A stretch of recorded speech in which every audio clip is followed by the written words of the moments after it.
정액형 보험의 대표적인 상품, 암보험. 요즘 엄청나게 광고 많이 하는 상품인데요. 암은 굉장히 두렵죠. 워낙 이게 중증 질환이고 또 이렇게 걸리게 되면 병원비 문제도 문제지만 또 대부분 암에 걸리고 그러면 직장 다니다가도 대부분 그만둬요. 그러다 보니까 소득 상실 문제도 심각하고 이런 문제가 있거든요. 그래서 암에 굉장히 암보험 많이 가입하는데 이 보험은 실제 이제 현재 판매되고 있는 열심히도 광고로 많이 나오고 있는 보험입니다. 암에 걸리면 5천만 원을 줍니다. 5천만 원 괜찮죠. 물론 옛날에는 모든 암을 5천만 원 다 줬어요. 근데 지금은 이제 갑상선암이나 뭐 전립선암, 유방암 이런 거는 이제 보험금을 뚝 떨어뜨려 가지고 혜택이 별로 없죠. 어찌됐든 암에 걸리면 5천만 원 준다라는 건데 그러면 5천만 원의 보험에 준다는 보험에 가입하려고 하면 30세가 가입하면 남자는 월 10,000원 정도면 돼요. 월 10,000원? 그러니까 이거는 이제 10년마다 갱신하는 갱신형 암보험 상품의 예인데요. 30세가 가입하면 월 10,000원만 되면 10년 동안은 그 사이에 암에 걸리면 5천만 원 주는 거죠. 괜찮죠? 10년 동안 총 보험료로 단순하게 계산해도 월 10,000원이니까 1년에 12만 원, 10년이나 해봐야 120만 원. 그러니까 120만 원의 보험료를 내놓으면 그 사이에 10년 동안 암에 걸리면 그거의 50배인 5천만 원을 받는단 말이죠. 나쁘진 않죠. 그렇죠? 오, 좋아 보여요. 근데 이건 갱신형이기 때문에 10년 후에 갱신해야 돼요. 40세가 되면 이제 보험료가 이제 그땐 또 2배로 올라요. 2배 좀 넘게 2만 원. 2만 원 정도라 해도 아직 괜찮은 것 같아. 그래봐야 10년 동안 250만 원이면 되니까 250만 원 내고 또 10년 동안 혹시 모를 암에 걸리면 5천만 원 준다니까 나빠 보이지는 않죠. 근데 그래도 이제 또 50세 가면 또 갱신을 해야 됩니다. 근데 50세가 되면 이제 5만 원으로 뛰어요. 이러면 이제 보험료가 이제 뭐 500만 원이 10년 동안 내야 될 게 또 넘어가죠. 근데 이제 중요한 거는 평생 적어도 80세까지는 이거를 암보험을 커버를 해야 되지 않습니까? 그러면 60세에 한 번 갱신을 해야 되고 또 70세에 또 한 번을 갱신을 해야 돼요. 그럼 과연 보험료가 얼마나 될까요? 예전에는 이제 자료가 없었는데 최근에는 이제 또 실버 암보험이라는 거를 이게 재작년부터 판매되고 있거든요. 그전에 이제 또 60세 이후에한테는 암보험을 또 안 팔았어요. 근데 이제 그러다 보니까 시장이 거의 포화 상태에 있다 보니까 이제 60세 이후에 암보험을 실버 암보험이라는 이름으로 보험 많이 팔거든요. 근데 이때는 보니까 보장 내용이 1,000만 원이에요. 5천만 원에서 뚝 떨어뜨린 거죠. 5분의 1로 떨어뜨렸어요. 1,000만 원, 나머지도 더 이제 똑같은 비율로 떨어뜨렸죠. 근데 이제 61세에 가입하면 월 26,000원이래요. 근데 만일에 1,000만 원이 아니라 5천만 원이라고 하면 보험료를 5를 곱해야 되겠죠. 그러면 60세가 되면 사실은 한 12만 원 정도 된다는 얘기죠, 보험료가. 그리고 70세 한 번 또 갱신을 해야 되지 않습니까? 근데 70세는 1,000만 원짜리가 4만 원이에요. 만일에 5천만 원짜리로 계산한다면 20만 원이 넘어요, 한 달에. 20만 원이 넘지 않습니까?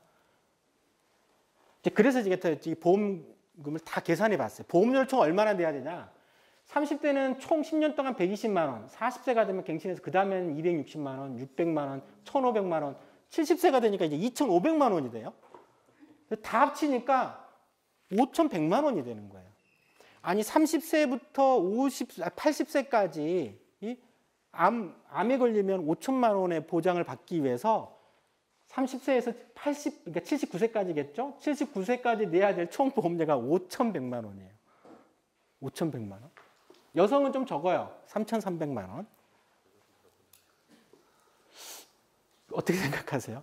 근데 그러면 중요한 이제 암에 걸릴 평생 발생률 자료를 알고 있어야죠.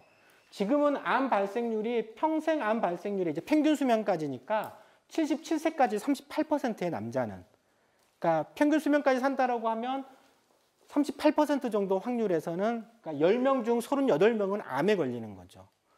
여성은 84세까지 평균 수명인데 현재 평생 암 발생률은 33%예요. 물론 이제 79세까지이기 때문에 79세라고 하면 암 발생률이 40%가 넘어가요. 남성은. 근데 결국 뭐냐면 어찌됐든 반 이상은 암에 안 걸려요. 그렇죠? 80세까지 하더라도 반 이상은 암에 안 걸리는데 이 보험에 가입하면 30세부터 80세까지 유지를 하더라도 절반 이상은 5,100만 원의 보험료를 내고 한 푼도 못 돌려받죠. 그렇죠? 5,100만 원을 그냥 날리는 겁니다. 이제 그 돈은 이제 어찌됐든 이제 암에 걸린 사람들이 가져가겠죠. 그렇죠? 보험금을 받으려고 하면 어떻게 해야 되겠죠? 어떻게 해야 돼요? 암에 걸려야죠. 암에 걸려야지 보험금을 타니까 손해는 안 보지 않습니까? 암에 걸려야 돼요. 손해 안 보려고 하면. 근데 암에 걸리는 건 좋은데 이것도 언제 걸리냐가 중요해요. 하필이면 재수없게 보세요. 70대 후반에 암에 걸려봐요. 그러면 지금까지 암보험료를 거의 5천만 원 가까이 내고 그때 암 걸리면 5천만 원 받아요. 반 이상은 거의 60% 정도는 보험금을 통째로 5,100만 원 날리는 거고 나머지 암에 걸려도 하필이면 재수없게 늦게 걸리면 자기가 냈던 보험료 그냥 돌려받는 거죠. 그렇죠? 진짜 암보험으로 혜택을 보려고 하면 언제 걸려야 돼요? 이때 걸려야죠. 30대, 40대 때. 그래서 보험료로 100만 원, 200만 원만 내고 5천만 원 받아야지 되는 거예요. 그래야지 나는 이제 손해 안 보고 그러는 건데 이게 암 원리인 거예요. 그러니까 도덕 문제는 70대가 되면 암보험금만 5천만 원 준다라고 하는 암보험료만 20만 원씩 월 20만 원이란 말이죠. 한 사람당. 이거 그러면 또 누가 이거 감당하겠습니까? 결국에는 넘어가는 와중에 갑자기 보험료 이렇게 뛰면 어휴 저 갱신 안 할래요라고 다 떨어져 나가요. 갱신하지 않거나 도중에 해약하거나 이렇게 되는 거죠. 이게 이제 기본적인 이 갱신형 암보험의 원리인데요. 이건 갱신형이죠. 갱신형 말고 또 있죠. 비갱신형 요즘에는 또 비갱신형을 무지하게 많이 팔거든요. 그 다음에 또 만기 환급형이 있어요. 나중에 보험 기간이 끝나면 보장 받을 때 보장 다 받고 또 암에 걸리면 암보험금도 받고 또 암에 안 걸리더라도 내보험료 다 돌려준다는 보험들이 만기 환급형 보험인데요. 근데 그런 보험보다는 그나마 이 보험이 좋습니다. 그나마 더 좋아요. 제가 막 그거를 간단하게 이제 설명한 게 있을 텐데 어쨌든 갱신형 암보험은요. 갱신형 같은 경우는 근데 왜 이렇게 올라가냐를 말씀드리면 암 발생률 때문에 그래요. 아까 의료비가 연령에 따라 이렇게 증가하는 거 보셨죠? 암은 더 심해요. 기울기 자체가. 암 같은 경우에는 보시면 거의 10대, 20대, 30대까지만 해도 거의 바닥이에요. 바닥에 있다가 40대가 돼야지 좀 올라가기 시작해서 60대, 70대 되면 확 올라가게 되는 거예요. 그러니까 갱신형 암보험은 30대에는 암 위험률이 워낙 작으니까 10,000원으로 충분한 거예요.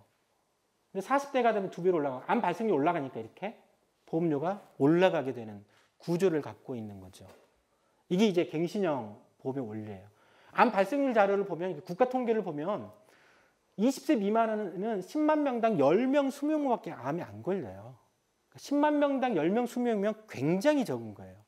1년에 태어난 애들이 지금 한 45만 명 태어나잖아요. 그 해당 연령대 45만 명이면 그때 이제 소아암 같은 경우에는 기껏해 한 50명 내외 정도로밖에 안 걸려요. 50명에서 100명 정도밖에 안 걸린다라는 거예요. 1년에. 얼마 안 되죠. 근데 어렸을 땐 거의 암에 안 걸리고 갑자기 올라가게 되는 거는 이것도 다 60세 이후에 올라가게 돼요. 이때 60세 이후에는 암 발생률이 10만 명당 1,000명, 심지어 3,000명 가까이 돼요. 차이가 어마어마하게 많이 차이가 나죠. 그러니까 암 발생률 이 그래프는 꼭 이해를 하고 계시면 아 이런 원리 때문에 갱신형 보험료가 올라가는구나 하는 걸 아실 수가 있으실 거예요. 그래서 우리가 어린이 보험 같은 경우에는 가입을 할 때 사실 제일 큰 게 사실 소아암이잖아요. 백혈병이나 뇌암 같은 이게 제일 가장 크죠.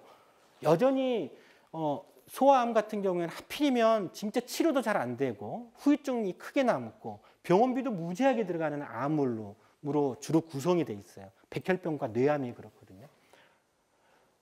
뭐 소아암 같은 경우는 항상 이게 뭐 지금은 이제 그런 뭐 사랑의 리퀘스트 이게 아마 작년인가 막 종방이 된 것 같던데 라디오나 이런 프로들 보면 여전히 이제 소아암으로 진짜 병원비 문제로 고통받는 이웃 얘기들이 나오잖아요. 그 들으면 이제 눈물 안 흘릴 수가 없거든요. 근데 그거를 다 이제 자선이나 기부로 이제 해결하려고 하는 건데요. 소아암으로 들어가는 병원비 얼마 안 돼요. 소아암으로 지금 1년에 총 들어가는 진료비가 2,600억밖에 안 돼요. 2,600억. 이제 본인 부담 다 포함을 해가지고.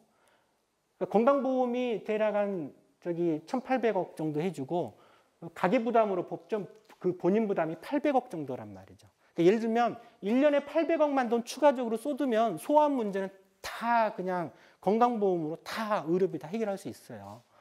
부모에게 책임을 넘기지 않고 800억밖에 안 들어요. 근데 800억이면 어떻게 뭐 많은 돈일 수도 있지만 사회 전체적으로 굉장히 적은 돈이에요. 지금 건강보험이 얼마 흑자예요? 작년까지 무려 12조 8천억이 흑자예요. 건강보험 재정 흑자가. 그중에 단 1%라고만 하더라도 12조 중에 1%면 1,200억이거든요.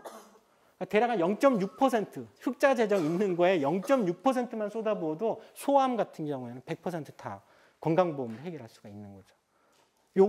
그게 안 되기 때문에 이 굉장히 작은 확률임에도 불구하고 이게 엄청난 부모에게 의료 불안을 조성하게 되고 어린이 보험할 때 다 암에 대해서는 다 들어가고 있잖아요. 그런 문제들이 있다는 것을 말씀을 좀 드리고요. 이건 이제 어쨌든 갱신형의 원리, 암 발생률 때문이다. 그럼 비갱신형은 뭐죠? 비갱신형 보험료가 오르지 않죠. 비갱신형은 보험료가 오르지 않는 대신에 처음부터 높여놓고 받죠, 그렇죠? 비갱신형은 이제 이거를 평균 보험료로 해가지고 나중에 낼 거를 미리 땡겨가지고 높게 책정을 하는 거예요. 그 원리에 불과하죠. 그래서 요거 이제 대표적으로 이제 AI 거 비갱신형 암보험은 요거는 이제 5천만 원이 아니라 4천만 원 주는 건데 보시면 아까 30세 같은 경우는 갱신형은 10,000원이면 됐지만 여기 보험에서는 이제 거의 4만 원 정도 되는 거죠. 그러니까 4만 원을 80세까지 쭉 내는 거예요. 계속. 연령에 따라서 보험료가 달라지게 되죠. 물론 이제 4천만 원이라고 하더라도 예를 들면 30세 기준으로는 아까 5천만 원짜리는 총 5천만 원의 보험료였잖아요. 총 80세까지. 이건 비갱신형이니까 2,300만 원. 4천만 원인 거를 계산을 하더라도 조금 더 저렴한 건 사실이에요. 한 1,500만 원 정도는 총 내야 될 보험료 기준으로는 갱신형보다는 저렴하죠. 근데 저렴한 이유는 이게 저렴한 건 아니고 보험회사들은 미리 이제 많은 돈을 걷어들이기 때문에 이거 가지고 이제 투자를 하죠. 보험 상품 보면 예정 이율이 있잖아요. 그러니까 이제 보험회사들도 이거 가지고 뭐 주식에 투자한다든지 건물을 산다든지 국채나 회사채 이런 데 투자를 한단 말이죠. 그걸로 이제 투자를 하기 때문에 보험료를 미리 좀 할인해 주는 거에 불과하죠. 반면에 만일에 차라리 내가 가입한다라고 하면 그냥 나는 그냥 갱신형 가입하고 그 차익만큼은 차라리 저축해도 돼요. 똑같이 그 이율로 보험사가 해주는 이율만큼 할 수도 있는 거죠. 그런 차이들이 있어요. 그래서 이제 비갱신형 같은 경우에는 보험료가 좀 갱신하지 않는다고 장점이 있는 건 아니에요. 그리고 더 중요한 거는 이걸 설명을 해드려야 되겠군요. 제가 아까 암은 굉장히 두려운 존재라고 그랬죠. 암은 두렵긴 한데 예를 들면 내가 80세에 암에 걸리는 거하고 지금 한참 가족을 부양해야 되는 40대 초반에서 암에 걸리는 거하고는 의미가 완전 다르죠. 지금 암에 걸리면 내가 직장도 더 유지하기 어렵고 병원비 부담도 많이 나가고 그러니까 가게가 푹싹 주저앉을 가능성이 크죠. 하지만 80세에 암에 걸린다라고 하면 사실은 가계 파탄 걱정을 이렇게 안 들겠죠. 병원비 문제지 않습니까? 그렇죠? 병원비 문제란 말이죠. 그러니까 보험이라고 하는 건 제일 처음에 제가 말씀드린 대로 보험의 원리는 위험 대비예요. 가장 큰 위험이라고 암이 갖고 있는 위험이라고 하는 거는 사실 지금은 병원비 부담보다는 소득 상실 문제가 더 크거든요. 그래서 사실 이때가 더 문제예요. 이때 커버하면 되는 거고 이때는 어차피 평균 수명이 이때 되면 죽지 않습니까? 그렇죠? 죽게 돼. 어떤 병을 걸리든지 죽게 된단 말이죠. 지금 뭐 일부는 물론 80세 이후가 되더라도 암 치료를 하시는 분도 있지만 요즘에 건강 수준이 좀 높아져 가지고 지금은 80세 이후가 돼서 암에 걸리면 이게 뭐 초기든 그렇지 않든 대체적으로는 크게 치료를 권하지 않아요. 이유가 뭐냐면 80세에 지금 암에 걸려서 치료하든 치료하지 않아든 어찌됐든 암에 안 걸리더라도 기대 여명은 얼마 남지 않았단 말이죠. 암 치료를 하더라도 어차피 기대 여명의 차이에 미치는 영향이 크지가 않아요. 초기에 발견하든 늦게 발견하든 그렇게 큰 차이가 없어요. 그러니까 지금은 그래서 80세 이후에는 병원에서 일부 병원에서 이제 물론 건강 수준 보고 아주 건강하신 분들 같은 경우는 요즘에 80세도 거의 60세 같은 80세가 계시기 때문에 이런 분들은 이제 적극적으로 이제 권하는데 대체적으로는 80세 이후에는 크게 권하지가 않아요. 그러니까 크게 문제되지 않아요. 그러니까 암이라고 하는 걸렸을 때 의미 자체가 다른 거죠. 그러니까 위험 대비 목적으로 한다라고 하면 이때가 필요한 거지 이때 필요하지 않아요. 그러니까 제가 만일 암보험에 가입한다라고 하면 저는 갱신형, 그래서 갱신형이 낫다라고 얘기를 하는 것이 이때 정도 커버해 준다라고 하면 10,000원, 20,000원 정도 커버 되지 않습니까? 그렇죠? 혹시 모르 그러다가 암에 걸리면 5천만 원 정도 니까 위험 대비 목적으로는 충분하겠죠. 그러다 60세 넘어가서 보험료 비싸면 이때야 뭐 이때는 이제 뭐 가계 파탄의 위협이나 뭐 소득 문제들은 크게 영향을 미치지 않고 60세 이후에는 대체적으로 병원비 문제 정도이기 때문에 사실 그때는 굳이 이렇게 보험료를 이렇게 비싼 돈 내고 할 필요는 없겠죠. 아까 암보험 갱신형에서도 여기서 내야 될 총액은 얼마 안 됐잖아요. 총액이 이때 확 늘었잖아요. 5천만 원 중에서 내야 될 게 70세 이후에 2,500만 원이란 말이죠. 그때 반 이상을 내요. 왜냐하면 암 발생률이 이때 급격하게 올라가기 때문에 그런 구조를 갖고 있는 거죠. 그래서 위험 대비라고 한다라고 하면 그 위험 대비의 핵심은 사실 이때입니다. 이때. 실손보험도 대체적으로 마찬가지고 암보험이나 이런 것도 마찬가지예요. 종신보험도 마찬가지입니다. 비갱신정 그랬고 이건 읽어보시고요.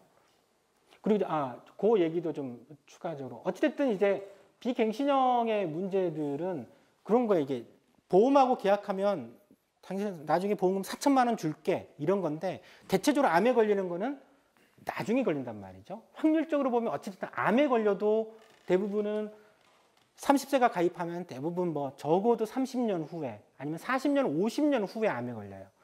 근데 이거를 미리 그때 나중에 암에 걸리면 4천만 원 줄게라고 했을 때 40년, 50년 후의 돈의 가치도 사실은 생각을 해봐야 돼요. 지금의 4천만 원하고 40년, 50년 후에 4천만 원의 돈의 가치라고 하는 거를 좀 따져볼 필요 있다라고 하면 글쎄요, 저는 만기환급형 같은 경우에 혹시 만기환급형 가입하신 분이 있어요? 나중에 낸보험 돌려준다라고 하는 건데 보험금이 비싸죠. 만기환급형은 왜 만기환급형이냐면 보장이 높은 게 아니에요. 그러니까 순수 보장형 앞에는 갱신형이나 비갱신형은 순수 보장형 상품이거든요. 보험료를 나중에 이제 암에 안 걸리면 만기 때는 내가 돌려받는 건 없어요. 끝나는 거예요. 순수 보장형이라고 그러죠. 그러니까 이제 때로는 보험료가 되게 아깝게 느껴져요. 아깝게. 그래서 이제 만기 환급형 보험으로 많이 가입하는데 만기 환급형은 어쨌든 원금 자체가 회복되는 거니까 종료되면 원금은 돌려받을 수 있으니까 굉장히 좋아 보이죠. 근데 사실 그렇지는 않아요. 만기 환급형 보험이라고 하는 거는 뭐냐면 이거는 두 개의 보험을 합쳐서 가입하는 거예요. 순수 보장형 보험하고요. 저축보험 아시죠? 저축보험을 두 개를 합친 상품이에요.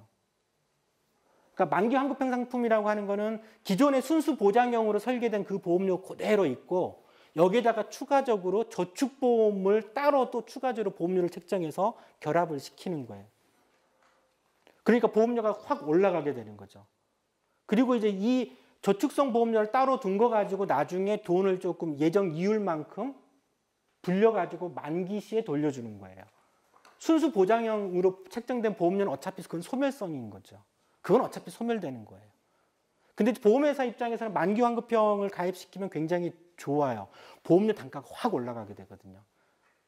갱신형보다는 일반적으로 비갱신형을 더 좋다라고 얘기하죠.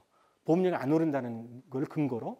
또 비갱신형보다 만기 환급형을 더 유도해요. 보험료 차이가 엄청나게 많이 차이 나거든요. 대표적으로 이거는 AI 거의 만기 환급형 인터넷 홈페이지에 설명되어 있는 걸 그대로 해놨는데요. 이게 이제 순수 보장형이에요. 요거는 이제 한 20년만 되면 80세까지 보장해주는 암보험이긴 한데 이때 보면 예를 들어서 40세라고 하면 순수 보장형으로는 75,000원이면 되는데 만기 환급형이면 10만 원으로 25,000원이 100% 만기 환급형이라고 하면 2배로 보험료가 더 뛰었죠. 그 차익이 저축보험료인 거예요. 그러니까 요거 이 14만 원 중에서 순수 보장형 보험료는 그대로 빠져나가고 그건 소멸성이고 나머지 차익을 계속 돈을 불려가지고 나중에 낸 보험료만큼 만들어서 돌려주는 거에 불과해요. 그러니까 보험료 차이가 엄청나게 많이 나요. 예를 들면 50세라고 따지면 순수 보장형으로 이 보험에 가입하면 월 10만 원인데요. 만기 환급형으로 보험료를 가입하면 월 36만 원이 뛰어요. 보험회사 있는 거 그대로 홈페이지 따온 거란 말이에요. 그러니까 만기 환급형은 보험료가 급격하게 올라가는 효과가 있어요. 그래서 만기 환급형은 그냥 별거 아니에요. 이게 마치 좋아 보이죠? 착시 효과예요. 이건 순수 보장형의 저축보험료를 합친 상품이라는 거죠. 이걸 개별적으로 차라리 들 바에는 개별적으로. 물론 저축보험보다는 그냥 은행에 저축하는 예적금 하는 게 훨씬 낫습니다. 그러니까 이렇게 만기 환급형은 보험료 단가가 너무 비싸니까 유지할 수가 없어요. 대부분 다 해약해요.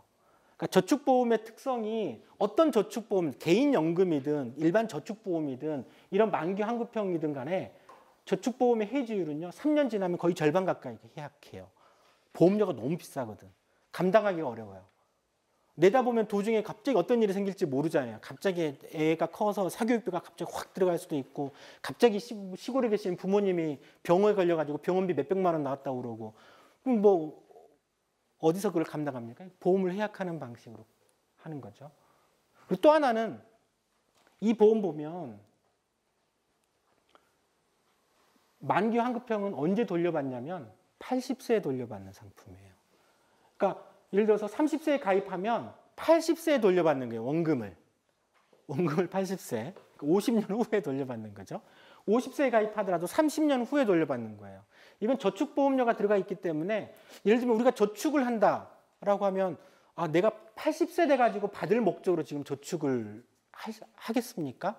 이 무슨 의미가 있죠? 내가 나중에 80세에 만기돼서 돌려받는 저축보험이라고 하는 건 그렇게 의미는 없다라는 거거든요. 그런 생각을 좀 해보시면 차라리 그냥 순수 보장형 가입하는 게 낫고요. 만기 환급형은 전형적인 그냥 단순한 착시 효과예요. 보장이 좀 높아 보이죠. 제가 뒤에 썼는지는 모르겠지만 이 원리를 설명을 해드리면 순수 보장형은 예를 들면 그러니까 지급률이 굉장히 만기 환급형이 높아 보이는 게 착시 효과라는 이유가 그러니까 보험사 입장에서 제가 보험을 설계를 해요. 근데 당신이 100원을 내면 순수 보장형으로 나중에 암에 걸리면 이제 확률적으로 50원이 지급되게 만들어요. 그럼 확률적으로는 한 50%가 가입자에게 돌아가거든요. 지급률이 50%예요. 이렇게 만들면 조금 보장률이 낮은 것 같아. 그래서 보험회사는 어떤 식으로 하냐면 여기에 저축보험료를 끼워 넣어요. 당신이 100원을 더 내면 기존의 순수 보장형 100원에다가 저축보험료로 100원을 더 내면 이 100원은 나중에 고스란히 돌려준다라고 설계를 해요. 그러면 200원을 내고 나중에 돌려받을 때는 확률적으로 150원을 돌려받잖아요. 지급률이 75%죠. 순수 보장형일 때는 지급률이 50%밖에 반밖에 안 돌아오는데 만기 환급형, 저축성을 끼워 넣는 순간 지급률이 확 높아져요. 그러니까 이것만 계산하면 굉장히 좋아 보이죠. 그러니까. 아니 가입 기간 동안에 암에 걸리면 보험금 다 받고 암에 안 걸려도 낸 돈 다 돌려받는다고? 난 손해를 안 보는 것 같거든요. 그렇죠? 근데 이게 전형적인 착각이라는 거예요. 착시 효과라는 거를 알고 계실 필요가 있고요. 그다음에 이제 저축성이 들어가 있기 때문에 저축보험으로도 많이 가입을 하시는데요. 보험회사한테 저축을 하게 되면 이율이 훨씬 세죠. 그렇죠. 일반 은행에 예적금 하는 것보다 항상 1%가 높아요. 예를 들면 여기에서도 이제 정부 자료 그대로 금융위원회 자료, 금융감독원의 자료인데요. 저축보험은 이율이 5%래요. 근데 이때 당시에 예적금은 4%였어요. 근데 지금은 더 떨어져 가지고 지금은 예적금이 한 2.5%까지 떨어졌고요. 그 다음에 이제 저축성 보험은 지금 보험회사들 보면 한 3.5% 주는 걸로 돼 있어요. 근데 그래도 항상 높아. 야, 저축을 해도 저축보험이 훨씬 이율이 높네? 나중에 내가 그럼 돈을 더 많이 돌려받을 수 있다는 거네 생각하면서 보험회사한테 저축보험을 굉장히 많이 가입을 하고 있거든요. 근데 이것도 대부분 착각이에요. 보면 저축보험은 문제는 3년 지나면 절반이 해약해 또. 근데 중도에 해약하잖아요. 은행에 예적금을 하게 되면 중도에 해약하더라도 이자가 좀 깎여서 그렇지 원금은 보장이 되죠. 원금은 절대 안 날아가요. 예적금은. 근데 보험회사한테 넣으면 원금이 날아가요. 원금이. 이때 당시에 이제 그러니까 저축성 보험 가입할 때 조심하라고 금융감독원에서 냈던 자료를 그대로 따온 거거든요. 뭐라고 그랬냐면 첫 해에 했다가 도중에 해약을 하게 되면 66%밖에 돌려받지 못해요. 보험 상품은, 저축보험은. 근데 은행에나 넣으면 100% 원금 보장이 돼요라는 거예요. 그리고 5년이 지나야지 원금이 겨우 유지돼요. 저축보험은. 근데 저축보험은 20년을 넣으면 은행에 넣은 것보단 나아요라고 얘기를 하고 있어요. 이게 지금 이율이 떨어져서 지금 더 떨어져서요. 지금 보험회사 자료를 보면 저축보험 상품을 보면은요. 10년이 지나야지 원금이 유지됩니다. 저축보험은 지금은 내가 낸 거를 원금을 받으려고 하면 10년이 지나야 되는 거예요. 근데 저축보험도 10년 이상 유지하기 어려워요. 대부분 그 전에 해약을 한단 말이죠. 확률적으로. 그럼 원금이 날아가요. 이 희한하죠. 이걸 반드시 알고 계셔야 되는 게 보험하고 적금하고 같이 저축기 붙어 있어도 저축 기능이 달라요. 완전히 달라요. 보험의 특징이 뭐죠? 사업비를 뗍니다. 사업비. 그러니까 뭐냐면 저축성 보험에서 공시이율 5%라고 하는 거는요.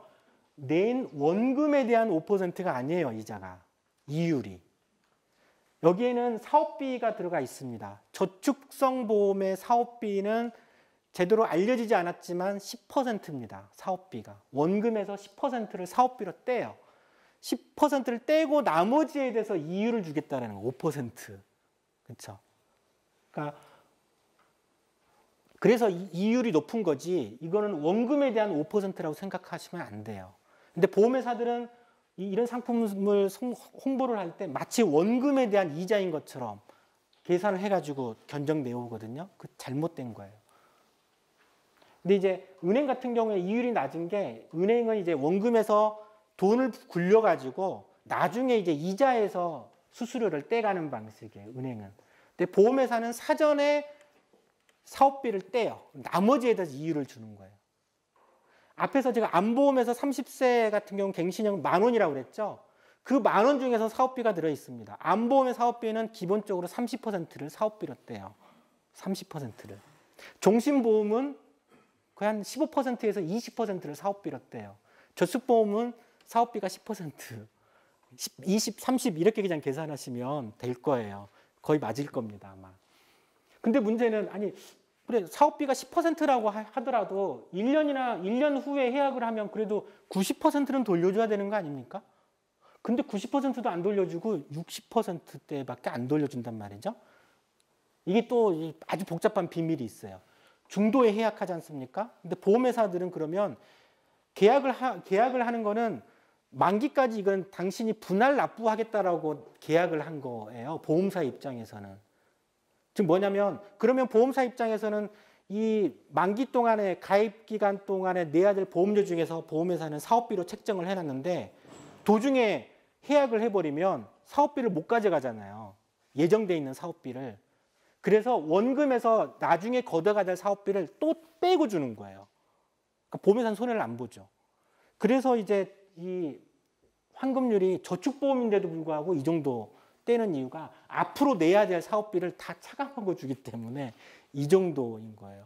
그래서 어떤 보험이든지 그래요. 이건 저축보험이니까 이 정도지. 다른 순수 보장형의 안보험은 환급률이 해약할 때 아무리 높아봐야 20%, 30%를 넘어가지는 않습니다. 그런 원리들.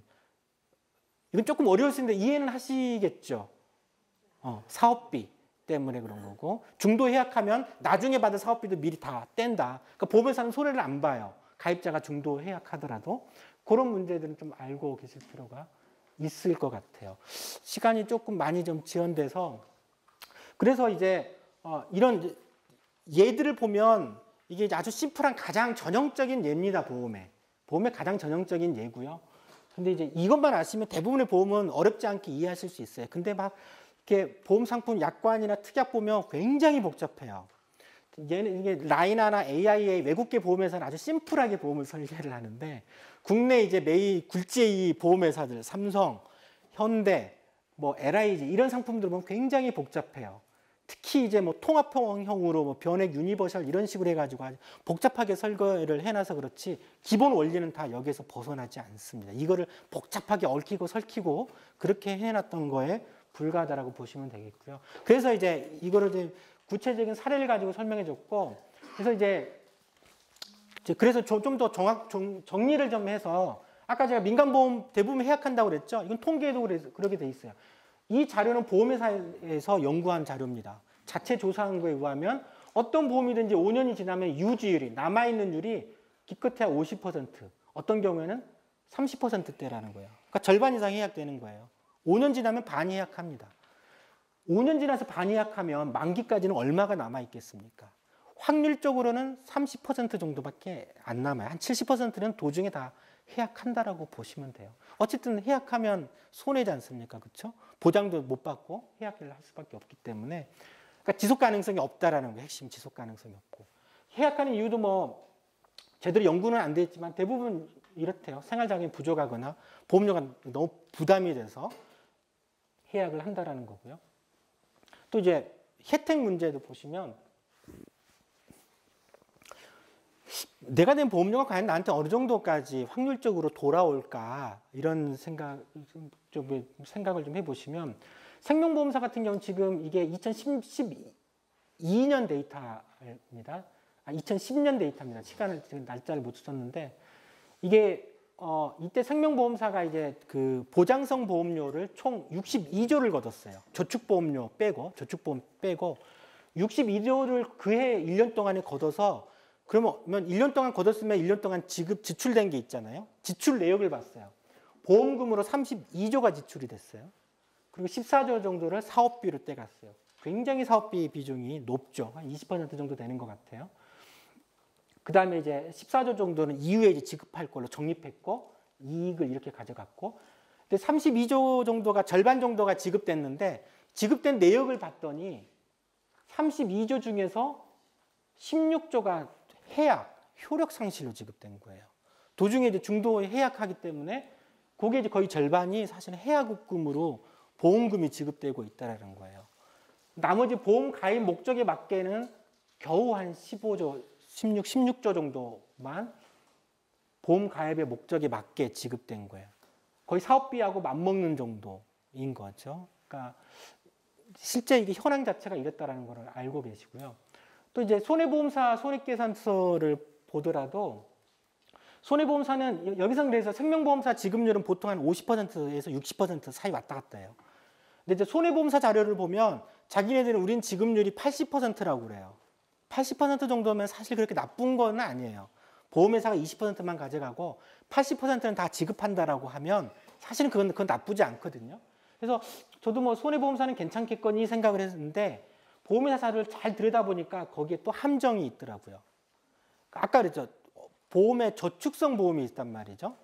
저축성 보험료를 빼고 계산했더니, 그러니까 사업비하고 위험보험료로만 계산했더니 손해율, 보험회사 입장에는 손해율이라는 표현을 쓰는데 지급률이 50%가 안 돼요.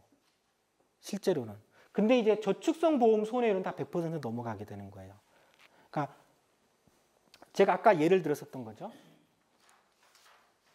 그러니까 100원을 거두면 50원 정도 지급하게 만들어 놓고, 근데 이러면 너무 낮아. 욕먹을 것 같아. 그러니까 저축보험료를 끼워넣는단 말이죠. 100원을 더 내면 100원 나중에 고스란히 돌려줄게. 이렇게 가지고 하면 지급률이 75%로 뛰지 않습니까? 그러니까 지급률이 높다라고 해서 그 보험회사의 상품이 좋은 게 아니라는 거죠. 그러니까 저축보험료를 얼마나 넣냐에 따라서 지급률 100%도 넘길 수가 있어요. 사실. 그러니까 그런 이제 착시 효과가 있다는 것을 꼭 이해하실 필요가 있을 것 같고요. 어쨌든 이제 보험을 이해하는, 사보험을 이해하는 키 중에 하나는 항상 사업비라고 기억하시면 돼요. 저축보험은 10%, 그 다음에 종신보험 20%, 암보험 30%, 일부 CI보험은 40%까지 사업비를 떼기도 합니다. 그리고 이제 전체적으로 이렇게 어쨌든 민간의료보험에 얼마 정도를 가입하고 있냐. 여기 계신 분은 어느 정도는 꽤 많이 누고 있을까 한번 계산 한번 해보세요. 예전에 물어봤더니 거의 100만 원 가까이 내시는 분들도 사실 계시더라고요. 정의당 당원이신데도 그렇게까지 내시는 분들이 계십니다. 근데 통계적으로도 보면은요, 이건 이제 민간 의료보험으로만, 이제 건강보험이 보장이 낮으니까 건강보험으로만 가입하는 걸로 봤더니 계속 밀려져 있네요. 2008년도에 평균적으로 가구당 20만 원 정도를 월 보험료로 내고 계세요. 가구당 20만 원. 근데 이게 소득 수준에 따라서 급격하게 차이가 나요. 연 소득 2천만 원 이하 소득자들은 보험에 겨우 한 개, 두 개밖에 가입 못하고 있죠. 근데 이제 연 4천만 원, 5천만 원 이상의 웬만한 중산층 같은 경우에는요, 민간의료보험료 30만 원, 40만 원 기본으로 내고 계세요. 평균이에요, 평균. 이보다 훨씬 더 내는 사람도 있고, 저처럼 이제 거의 가입 않고 계신 사람들도 있겠지만 30만 원, 40만 원씩 내고 있단 말이죠. 보시면 왜 30만 원, 40만 원까지 내야 되냐? 가구당이요, 5개, 6개씩 가입하고 계세요. 그러니까 사보험으로 대비하려고 하니까 사보험은 다 개별로 가입해야 되잖아요. 예를 들면 나 안보험, 와이프 안보험, 나 실손보험, 와이프 실손보험, 이게 4개고, 애 둘 키우면 어린이보험 각각 하나씩, 기본 6개가 들어가는 거죠. 이 6개 가입하면 40만 원이 훌쩍 넘어가는 거죠. 그러니까 보험 하나당 66, 36, 6만 원, 7만 원씩 정도 지금 내고 있다라고 보시면 됩니다. 그거를 한번 이렇게 많이 내고 있는 거를 생각을 해보세요. 만일에 이거를 사실 건강보험이 보장이 확대돼서 해준다라고 하면 이렇게까지 많이 보험료를 낼 필요는 사실 없겠죠. 그렇죠? 지출이 이제 불필요한 지출이 줄어들면 그건 상대적으로 가계 소득이 증가되는 효과가 있습니다. 이렇게 계산하니까 민간의료보험료가 전체 따지면 어마어마하게 많아요.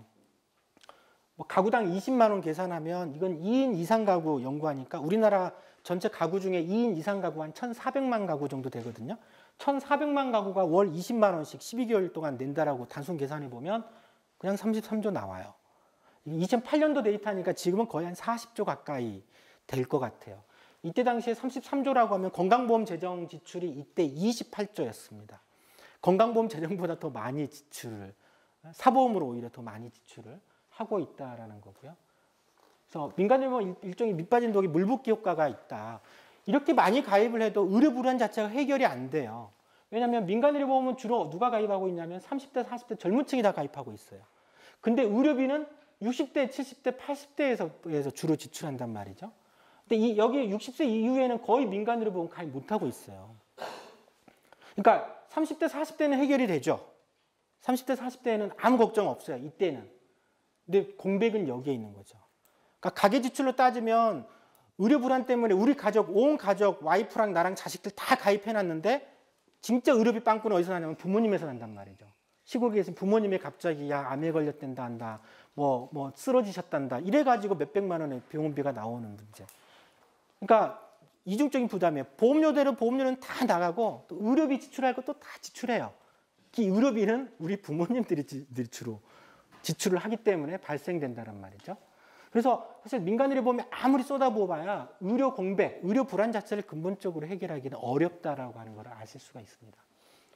또 하나는 이제 기업복지 차원에서 단체 실손보험 주로 개인별로 판매되는 거지만 좋은 회사, 좋은 직장에 다니면 기업에서 단체 실손보험으로 가입시켜줍니다. 삼성 같은 경우에는 예로 가족 다 가입시켜주더라고요. 회사에서 다 해주기도 하거든요. 아니, 좀 좋은 직장 다니면 그렇습니다. 근데 이제 문제는 여기 자체가 갖고 있는 좀 문제들이 있어요. 지금 실손보험 가입자가 한 3천만 명 중에서 이 단체 실손, 기업복지로 좀 가입하고 계신 분들이 한 500만 명 정도가 지금 기업이 해주는 걸로 되어 있거든요. 그 중에 한 140만 명 정도는 공무원, 교직원 다 가입하고 있어요. 단체 실손으로. 그 다음에 이제 대기업이나 공기업이라든지 이런 안정된 직장을 갖고 계시는 분들이 대부분 이제 기업에서 다 해주죠. 그러니까 이런 좀 양극화 문제도 심각하다는 것을 좀 이해하실 필요가 있어요. 이런 주로 500만 명은 전체 노동자 한 1,700만 명, 1,800만 명이라고 하면 상위 한 25% 정도에 해당되는 이분들은 소득도 상대적으로 굉장히 높죠. 연소득도 5천 이상 정도 될 거고 그러니까 소득이 높기 때문에 건강보험이 낮더라도 소득이 있으니까 웬만큼 커버가 가능해요. 그러니까 의료 장벽도 그렇게 상대적으로 낮죠. 반면에 이제 노동 하위 계층 같은 경우에는 중소기업이나 비정규직, 무직, 영세 자영업질 같은 경우는 굉장히 고용도 불안하고 소득도 적고 그러다 보니까 건강보험 보장률이 낮다 보니까 장벽은 상대적으로 훨씬 더 높죠. 기업복지는 소득이 많은데 안정되고 소득이 많은데 기업복지도 잘 돼 있어. 보험이라고 하는 건 어떻게 보면 좀 불안정하고 더 위험에 처한 사람들에게 더 많이 돌아가야 되거든요. 근데 사보험은 그 반대로 가는, 작동이 되고 있는 문제들이 있는 거예요. 또 이 사람들은, 이분들은 또 이걸로도 부족하니까, 불안하니까 또 사보험으로 또 월 아까 30만 원, 40만 원씩 또 가입하고 있어.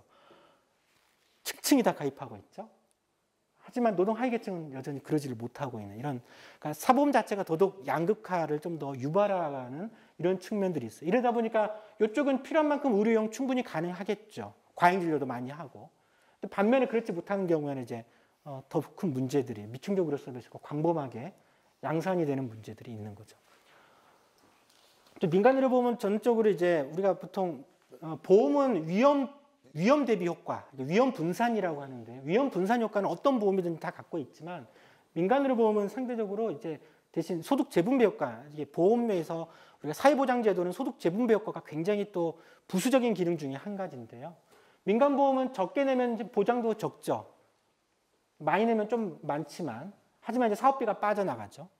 근데 건강보험료는 보험료 내는 방식이 이제 소득에 따라서 내죠. 그러니까 소득이 적으면 적게 내고 많으면 좀 많게 내지만 낸 것보단 더 돌려받는 구조를 갖고 있어요. 왜냐하면 건강보험료는 사업주가 절반을 내주고 국고지원료도 20% 내주기 때문에 건강보험 전체 재정에서 국민들이 건강보험료로 내는 비중은 55%, 한 절반 정도만 국민들이 건강보험료로 내고요. 나머지는 사업주와 국고지원으로 이루어져 있죠. 이러다 보니까 여기서는 저소득층은 이게 건강보험 구조에서는 소득이 적은 사람들은 적게 내는 것에 비해서 혜택은 좀 더 많이 가져가기 때문에 소득 재분배 효과가 보통 있죠. 그건 이제 통계에서도 알 수 있습니다. 직장 가입자가 내는 것 대비 받는 혜택이 더 커요. 지역 가입자도 내는 것 대비 받는 혜택은 직장 가입자하고 항상 비슷합니다. 이거 맞춰놔야 돼요. 이거 깨지면 이제 문제가 생기는데, 근데 문제는 지금 이제 건강보험료 부가체계라고 계속 문제되고 있는 거 좀 아실 거예요. 그거 이따 간단하게만 설명을 해드리겠습니다. 또 하나 아까 얘기했던 실제 의료비용이 많은 사람들, 그러니까 더 위험에 처한 사람들이 더 많이 실제 보험이 더 필요한데도 불구하고 사보험으로 가게 되면 이거는 거부하게 되죠. 건강보험은 질병이 있다라고 해서 가입을 거부시키거나 그러지 않지 않습니까? 의무 당연 가입으로 되어 있기 때문에 그런 문제들이 발생이 되고, 대표적으로 노후실손의료보험이 아주 전형적으로 보여준다라고 볼 수 있고요. 또 하나는 어떤 보험은 당신이 병이 있어도 가입해줘요 라고 하는 보험이 있어요. 질병이 있어도 괜찮아요, 가입시켜줘요. 그런 보험이 좋은 보험은 아닙니다. 보험회사가 공짜로 가입시켜주겠습니까? 당연히 단서를 달죠. 그러니까 보험료를 대표로 할증시키거나, 민간의료보험에서는 보험료 할증 방식보다는 주로 이제 부담보 조치나 가입 거부를 시켜버리죠. 보험료 할증은 대표적으로 종신보험 가입할 때 비만이면 뚱뚱하지 않습니까? 보험료 올라가죠. 담배 피고 있다고 그러면, 흡연자다 그러면 종신보험료 올라갑니다. 더 내야 되거든요. 근데 이제 민간의료보험 같은 경우에는 이제 부담보 조치라고 그래가지고, 내가 위궤양으로 이게 한번 치료받은 적이 있어요라고 그러면, 그래요? 가입은 가능하세요. 단 위에 생기는 질환에 대해서는 보장을 안 해줍니다라고 얘기를 하죠. 그러면 이제 어떤 문제가 생기냐면, 나는 위궤양이 있었으니까 위궤양이 재발했을 때 이것만 혜택을 못 볼 거라고 생각하는데, 위에 생기는 모든 병에 대해서도 부담보 조치가 됩니다. 그러니까 위에 예를 들면 암이 생겼다거나 이래도 이거는 위 자체가 통째로 부담보 조치로 돼버리는 문제가 있어요. 그러니까 고혈압이 있어서 가입을 해주더라도 고혈압과 관련된, 심지어 어떤 보험은 고혈압과 관련된 합병증까지도 안 해주는 경우가 있습니다. 그러니까 그런 보험은 보험료대로 낼 거 다 내고 나중에 혜택 받으려고 하면 부담보 조치 혜택을 못 받는 문제들이 발생돼요. 이게 유독 우리나라만 거의 이래요. 심지어 미국조차도요, 이게 질병이 있다고 부담보 조치 못하도록 법으로 규제를 해놨습니다. 그러니까 보험사 입장에서는 가입하겠다라고 하면 기왕력이 있더라도 가입 다 시켜야 되고요. 또 가입하고 나서는 보험금 다 지급해줘야 돼요. 근데 우리나라만 유독 마치 당연한 것 같은데 전 세계적으로 이렇게 하는 나라는 별 몇 개 나라가 없어요. 다 의무적으로 가입을 거부 못하도록 법으로 정해져 있어요. 그런 차이들이 좀 있다는 거. 그래서 이제 지금까지 말씀드린 게 결국에는 사보험이 갖고 있는 한계를 제가 말씀드린 거고, 핵심은 지속 가능성이 없다. 보험료 부담이라는 거, 노후에 핵심적으로 문제가 된다. 젊었을 때는 충분히 커버가 가능해요. 이쪽은 어쩔 수 없이 현실적으로 필요하죠. 근데 이제 지속 가능성이 없기 때문에 당장은 해결할 수 있을지언정 내가 나중에 노후에 정말 의료비 지출이 많을 때는 그때는 이제 무방비 상태로 된다. 그거는 사보험으로는 대비가 어렵다라는 거죠. 그래서 결국에는 남는 건 뭐가 있습니까? 건강보험밖에 없어요. 그러니까 사실 건강보험을 강화시켜야 되는 겁니다.